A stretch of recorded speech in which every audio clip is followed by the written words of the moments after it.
ہم نا نیکی کرتے ہیں، مومن ہوتے ہیں، لیکن اس کی لذت نہیں پاتے.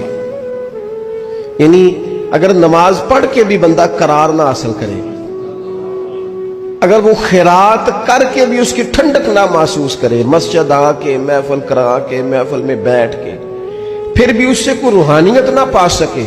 اس نے 20 علماء سنے، اس نے درجنوں خطباء سنے، اس نے ساری زندگی گزار دی، لیکن اس کے دل کی کیفیت ہی نہ بدلی، وہ لذت خاص ہی اسے نصیب نہ ہو، تو پھر اسے سوچنا چاہیے نا کہ دل میں نا اللہ تعالیٰ نے نا ہر چیز دو بنائی ہے.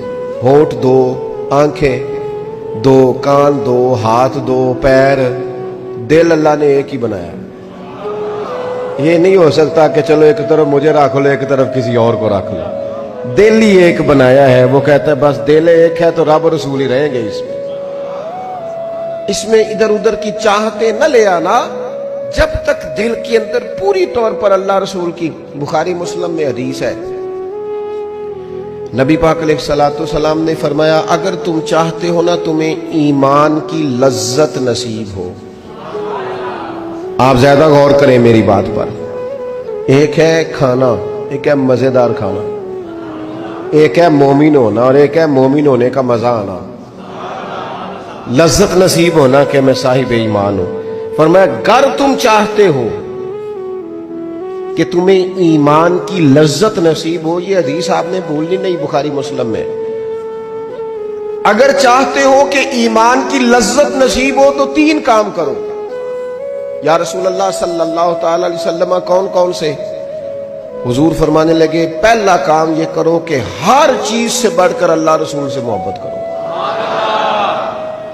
لیکن یہ نیرا نعرہ نہیں لگانا، یہ غور کرنا ہے. پیسوں پر اچھی طرح غور کر کے سوچ لینا ہے کہ پیسے زیادہ پیارے ہیں کہ اللہ رسول.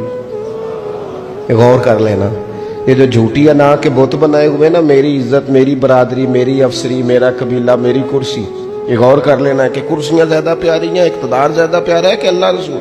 ایک طرف رسول اللہ کی شریعت اور ایک طرف تیری برادری کے رسم و رواج. لیکن شادی والے دن رسم و رواج جیت گئے. کدھر گئی تیری محبت رسول؟ وہ صرف محفل والے دن تھی، ربیع الاول شریف میں تھی. ہم تو دیندار سمجھتے ہی اس کو ہیں جس کے گھر میں شادی ہو تو پتہ چلتا ہے کتنا دیندار ہے. محفل میں تو سارے دیندار ہوتے ہیں. یہ تو پتہ ہی تب چلتا ہے جب کسی کا انتقال ہو جائے، نہ گھر میں کوئی خوشی آئے کہ اب یہ کتنا دیندار ہے. اب پتہ چلے گا. مسجد میں تو سارے دیندار ہیں. فرمایا اگر چاہتے ہو کہ لذت ایمان نصیب ہو تو ہر چیز سے بڑھ کر اللہ رسول سے پیار کرو.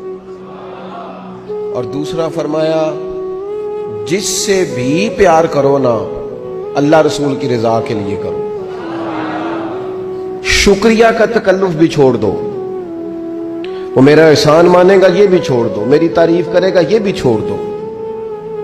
فقط اللہ رسول کی رضا کے لیے رشتے بنانے شروع کرو، مومن ہونے کا مزہ آئے گا. جتنے ہم شکوے کرتے ہیں نا رشتہ داروں کے، بھائیوں کے، قبیلوں کے، برادریوں کے، یہ سارے ختم ہو جائیں اگر ہم محبت اللہ رسول کی وجہ سے کرنی شروع کر دیں.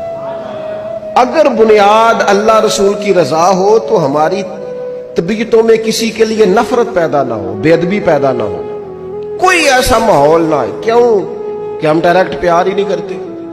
ہم جس سے بھی پیار کرتے ہیں درمیان میں رب رسول کو رکھ کے کرتے ہیں. اور حضور فرماتے ہیں قیامت کے دن رب اعلان کرے گا، اللہ فرمائے گا وہ کہاں ہیں جو دنیا میں میری رضا کے لیے آپس میں پیار کرتے تھے. یا اللہ کیا ملنے والا ہے؟ اللہ فرمائے گا آج میرے عرش کے سائے کے علاوہ سایہ کوئی نہیں. جو دنیا میں میری رضا کے لیے آپس میں پیار کرتے تھے انہیں آج میں اپنے عرش کا سایہ عطا کروں گا. اگر ایمان کی لذت چاہتے ہو، ایک تو ہر چیز سے بڑھ کے اللہ رسول سے پیار کریں، ایک جس سے بھی پیار کریں اللہ رسول کے لیے کریں. اور دوسرا فرمایا مومن ہونے کے بعد، کلمہ نصیب ہونے کے بعد، ایماندار ہونے کے بعد کفر کی طرف جانا اتنا ناپسند کریں، اتنا ناپسند کریں جتنا کوئی آگ میں جانا ناپسند کرتا ہے. اتنا ناپسند کریں.